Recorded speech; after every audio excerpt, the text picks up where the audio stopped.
Good morning, students. My name is Suhaswara, Assistant Professor of Electrical Department at Sri Swaminarayan Institute of Technology. In the last lectures, we can study about the distance protections relay, and the topic is so. In the last lecture, we can discuss the distance relay, how it works. We know that the distance relay is only cover the 80% of the protections of transmission line, यानी कि जो distance delay है वो सिर्फ और सिर्फ practically हम देखने जाए तो 100% कवर नहीं करता है।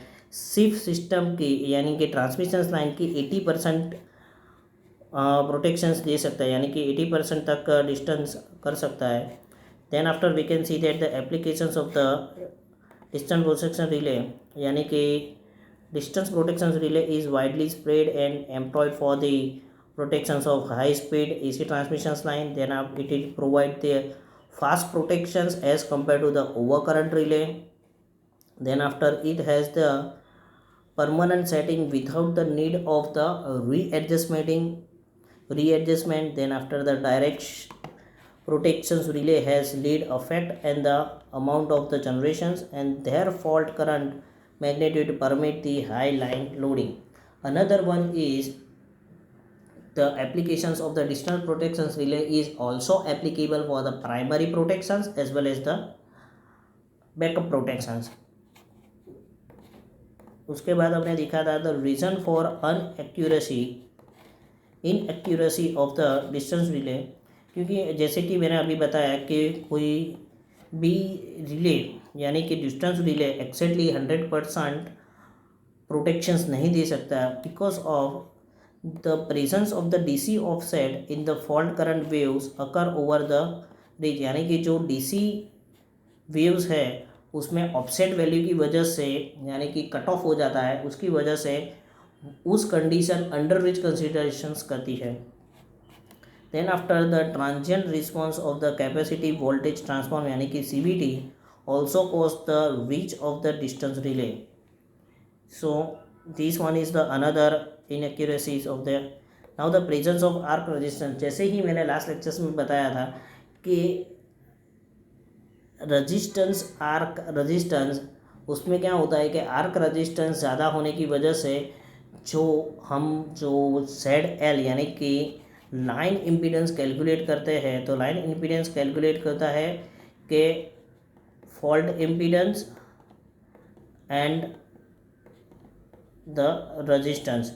सो जो आर्क रजिस्टेंस है एंड द फॉल्ट है दोनों ऐड करके हमको जो वैल्यूज़ मिलती है वो अंडर रीच हो जाती है और उसकी वजह से फॉल्ट करंट यानी कि जो फॉल्ट वैल्यूज़ है वो अंडर रीच हो जाती है और रिले ऑपरेट नहीं होती है।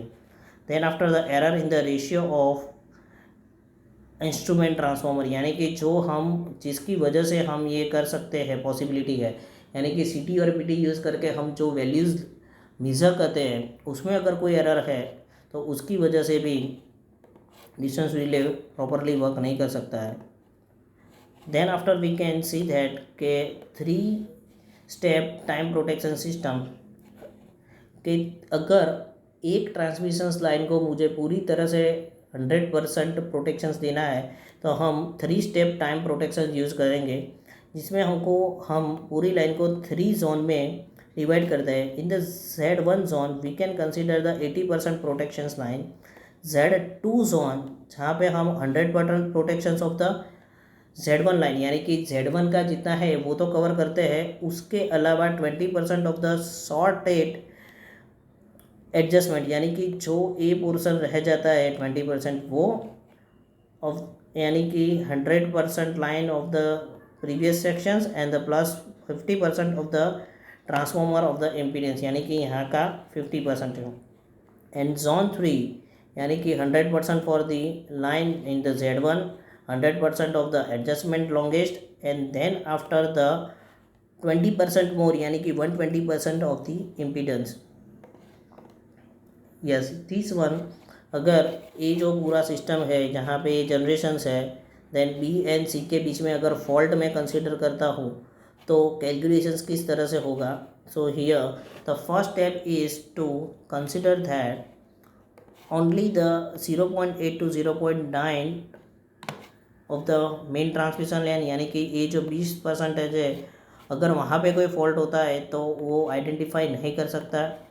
Then after the next one is the second stage is पूरी line E to B consider होगा और more than the 50% of the B C lines.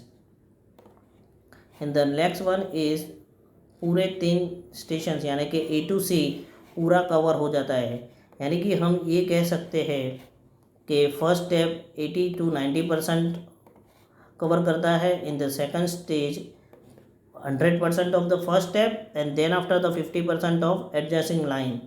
And the third step is 100% of the first line, then 100% of second substations and then after 10 to 20% extra.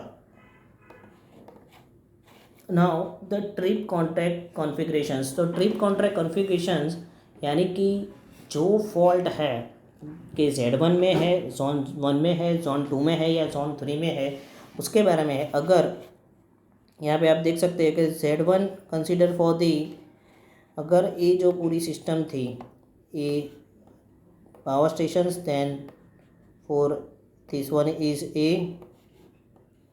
Then after the B and then after the C। तो अगर Z1 है यहाँ पे तो Z1 80% cover करेगा, यानी कि impedance consider होगा ZAB।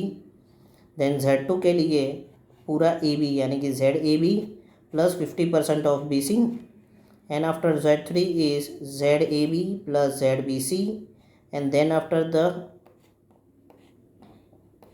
D यानी कि 50% ऑफ ZCD।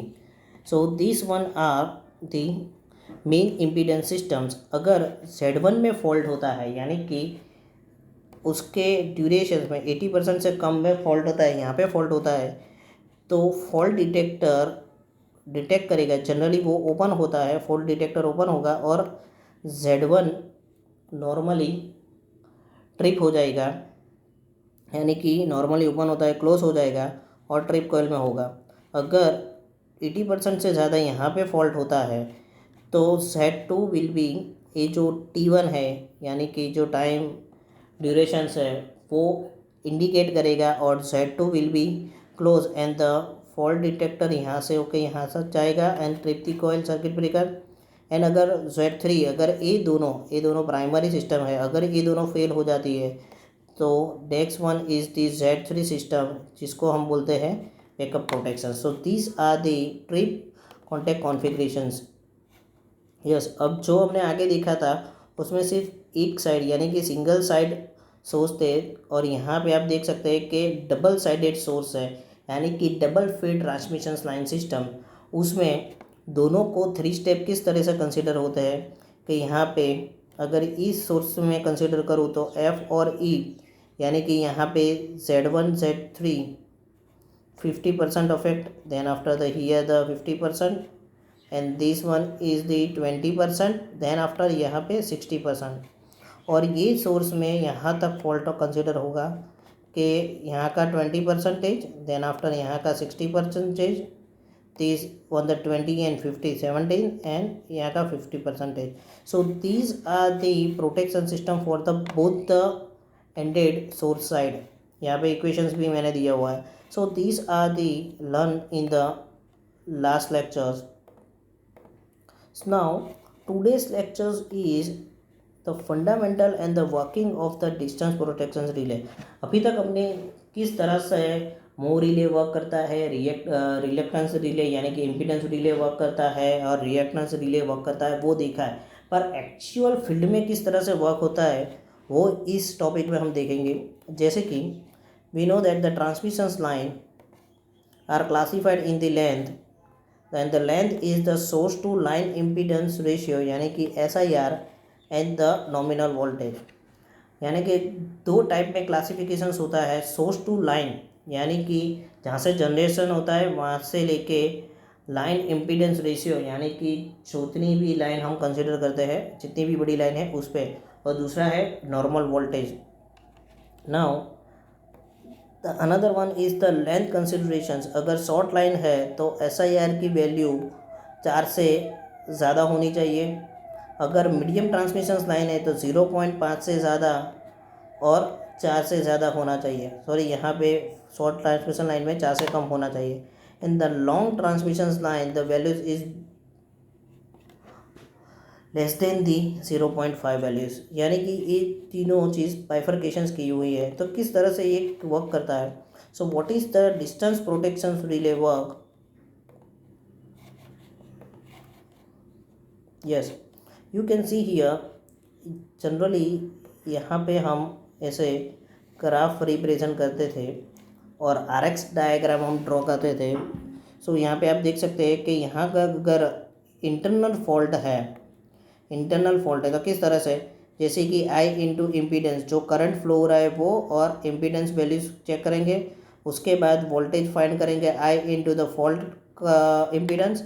यानी कि हम ऐसा कर सकते हैं कि जो फॉल्ट करंट है, यानी कि current into impedance value minus V, ये जो इक्वेशंस है अगर उसकी values within the internal reach point, यानी कि जो रिच पॉइंट है उसके कम हो गया, तो this fault will be consider as the for internal fault conditions. यानी कि अगर जो ये इक्वेशंस हम फाइंड करेंगे, करंट और इम्पीडेंस का हम कैलकुलेशंस करेंगे, then after we can also find the voltage यानी कि current into impedance value, fault impedance value, और फॉल्ट वो भी हम उसमें से बात कर देंगे। अगर इंटरनल फॉल्ट होगा तो उसकी वैल्यू रिच पॉइंट से कम होगी और उसको हम इंटरनल फॉल्ट कहेंगे। यानी कि इंटरनल फॉल्ट के लिए I Z माइनस V, अगर V is approximately in phase, यानी कि जो फेज वैल्यू है उस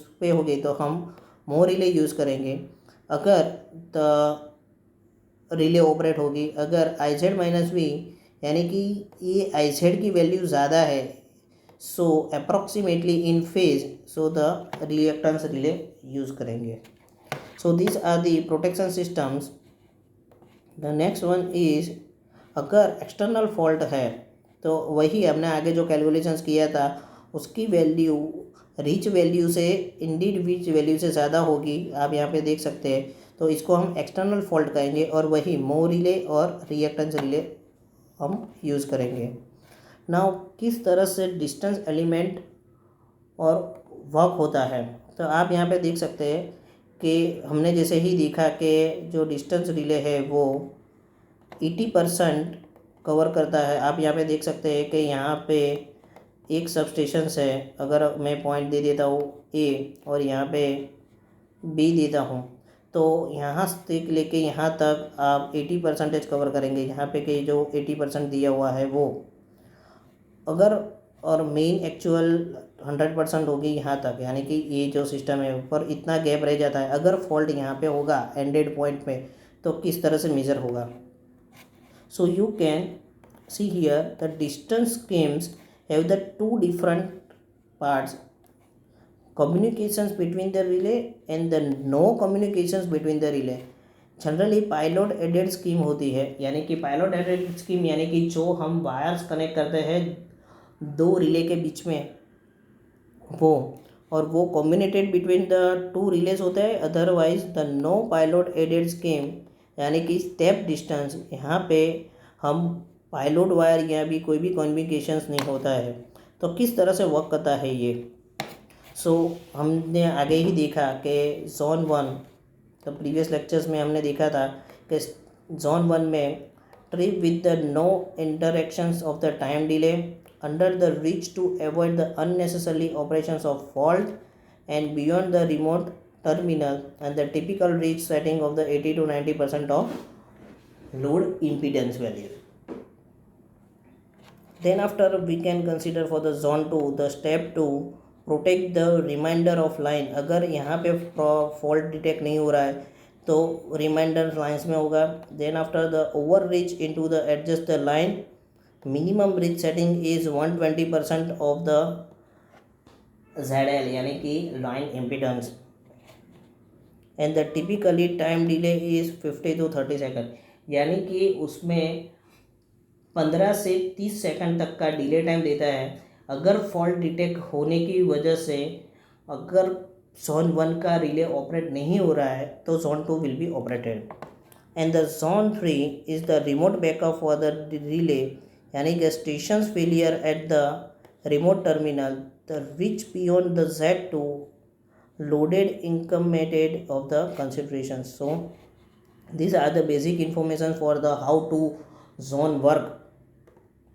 Now this one is step for the distance relay, how it's work.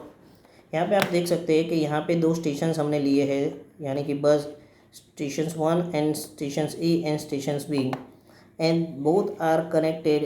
जो फर्स्ट वन है उसको हम लोकल कनेक्शंस देते हैं और यहाँ पे हम रिमोट कंट्रोल कहते हैं। अगर फॉल्ट इंटरनल फॉल्ट्स है तो किस तरह से वर्क करेगा ये, यस आप यहाँ देख सकते हैं कि जोन यहाँ तक कंसिडर होगा एंड जोन, और यहाँ पे इस तरह का। अगर इसकी बात करें, अगर with in the zone fault है तो सबसे पहले ये with in the zone fault है, ओके। आप यहाँ पे देख सकते हैं कि इसकी वैल्यूज़ यहाँ तक है and this one. So local relay will be operated when to detect the fault in a internal fault, but beyond the fault, अगर beyond the area of the local relay तो first will be remote control क्या करेगा कि भाई सबसे पहले यहाँ का रिले ऑपरेट करेगा, और दूसरे में ऐसा होता है कि ये जो है वो लोकल रिले को सिग्नल देता है to operate the this circuit breaker, and then after ये ऑपरेट हो जाने के बाद लोकल रिले रिमोट कंट्रोल को देता है और ये फॉल्ट ओपन हो जाता है, सर्किट ब्रेकर ओपन हो जाता है। So this are the basic, यानी कि अगर रिमोट कंट्रोल है तो उसको हम ब्रेकर को हम ब्रेकर ट्रिप करेंगे और देन आफ्टर यहाँ पे क्लोज करेंगे। Now this one is the basic information for the, अगर टाइम डिले ये है तो Z2 कंसिडर होगा पूरी लाइन और Z1 होगा 80%। अगर यहाँ पे हम बात करें, अगर डबल फील्ड है तो यहाँ पे Z1 and similar for the Z2। Yes this one is the basic के जो लोकल रिले है, यानी कि ये 80% कंसिडर करेगा, यस और यहाँ पे होगा 150% एंड यहाँ पे होगा अप्रॉक्सीमेटली 170%, यानी कि रिमोट बैकअप प्रोटेक्शंस होगा। सो कौन कौन सी रिले यूज़ होती है बोथ रिलेज में, तो अगर फेज डिस्टेंस की बात करें तो 21P रिले यूज़ होता है। अगर ग्राउंड डिस्टेंस की बात करें तो 21G यूज़ होता है। Phase directional over current relay की बात हो तो 67P, then 67N means the neutral detection over current relay, then 50BF यानी कि ब्रेकर फेलियर है तो, देन 20F यानी कि सिंक्रोनस चेक करेगा, देन आफ्टर 79 यानी कि रिक्लोजिंग सिस्टम्स फेल होगी तब, and VS the voltage and the power metering and synchronising for the, so these are the different functions for the relay will implemented. So now distance relay coordinations किस तरह से करेगा।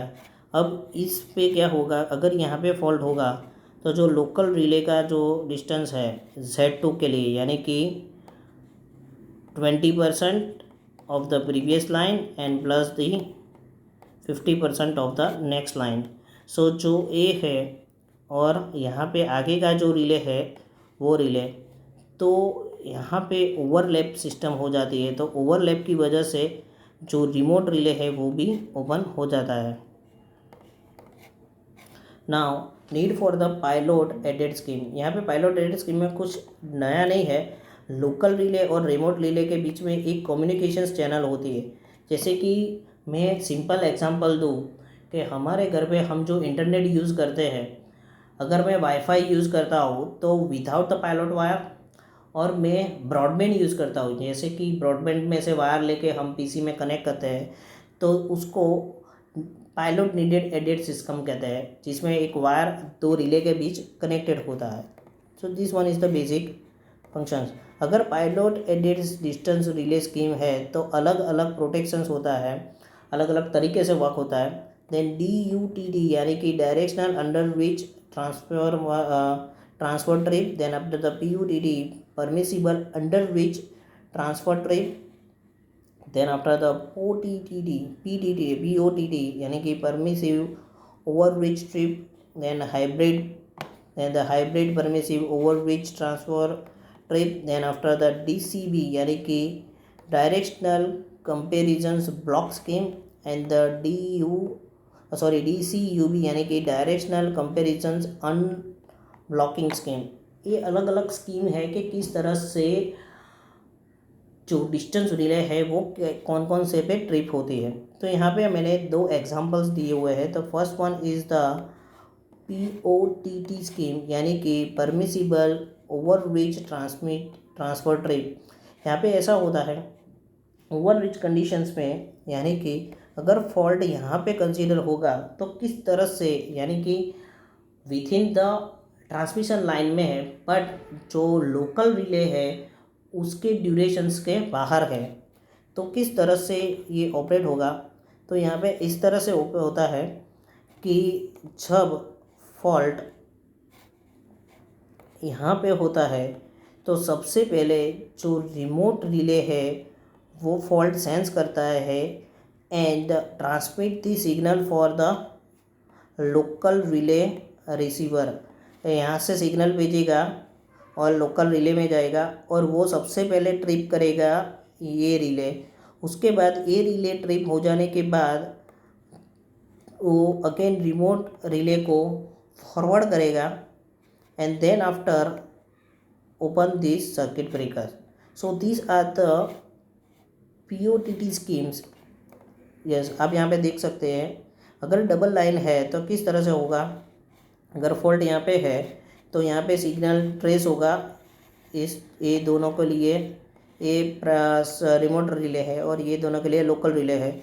तो relay इस तरह के फॉल्ट होगा एंड फॉल्ट डिटेक्ट हो जाने के बाद, ये ट्रिप हो जाने के बाद यहाँ पे सिग्नल आएगा, ये पहले यहाँ पे ट्रिप करेगा, देन आफ्टर यहाँ पे ट्रिप करेगा एंड देन आफ्टर ये पूरा सिस्टम ओपन हो जाएगा। तो this one is the current reversal example है।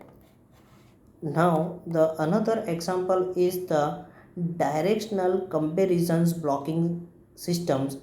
यहाँ पे क्या होता है कि डायरेक्शनल कंपेरिजन्स होता है, कौन सी डायरेक्शंस में फॉल्ट है। तो यहाँ पे इस तरह से अगर वो ही मैं फॉल्ट कंसीडर करता हूँ कि जो एंडेड जोन है वहाँ पे, रिमोट एंडेड जोन है वहाँ पे फॉल्ट हुआ है, तो यस यहाँ पे इस तरह से होता है कि ये रिले यानी कि रिमोट रिले है वो सबसे पहले ओपन हो जाएगा। वो ओपन हो जाने के बाद वो लोकल रिले को सिग्नल देगा for the trip of the timer explain और ये ट्रिप हो जाएगा, यानी कि इसमें इंटरनल फॉल्ट कंसीडर करते हैं। तो now consider for the external fault. अगर एक्सटर्नल फॉल्ट है तो सबसे पहले क्या होगा कि remote control relay will be open this relay. अगर ये रिले ओपन हो जाने के बाद यहाँ पे सिग्नल जाएगा कि भाई फॉल्ट हुआ है but there are the not internal fault, तो ये ट्रिप नहीं होगा। ये सिग्नल, ये जो डायरेक्शनल ब्लॉक ट्रांसमीटर सिग्नल है वो लोकल को जाएगा और वहाँ पे ऐसा सिग्नल आएगा कि भाई ये इंटरनल फॉल्ट नहीं है, एक्सटर्नल फॉल्ट है। क्योंकि यहाँ पे रिमोट रिले को जब आगे जो रिमोट रिले होगी तब उसके रेफरेंस में ये लोकल रिले हो जाएगी और यहाँ पे ओपन होने के बाद यहाँ पे आगे सिग्नल आएगा। So these are the directional comparisons blocking systems. Now so these two are the basic example we can explain कि किस तरह से distance relay will be work. The distance protections looking through the transformer is the phase distance element can be set beyond a 3-phase power transformer. Then CTs and VTs यानी कि PTs may be located independently on the different side of the transformers. Given the distance zone is defined by the VT's locations, not in a cities, and reach the settings in the ohm into seconds, and must take into the account locations and the ratio of cities VTs and the voltage ratio of the involved in the power transformer. So these are the distance protections relay will be locate for the transformer के किस तरह से ये protect कर सकता है. So now we can today's we can study about the how the distance relay work. Now in this topic there are no any assignment questions as well as the worksheet questions, because ये मैंने इसलिए topic समझा है कि actually practical field में किस तरह से डिस्टेंस रिले यूज़ होता है. So if any query regarding this topic you can contact me, and any question regarding this topic you can also mail me. My mail ID and the contact number is in your screen. Thank you.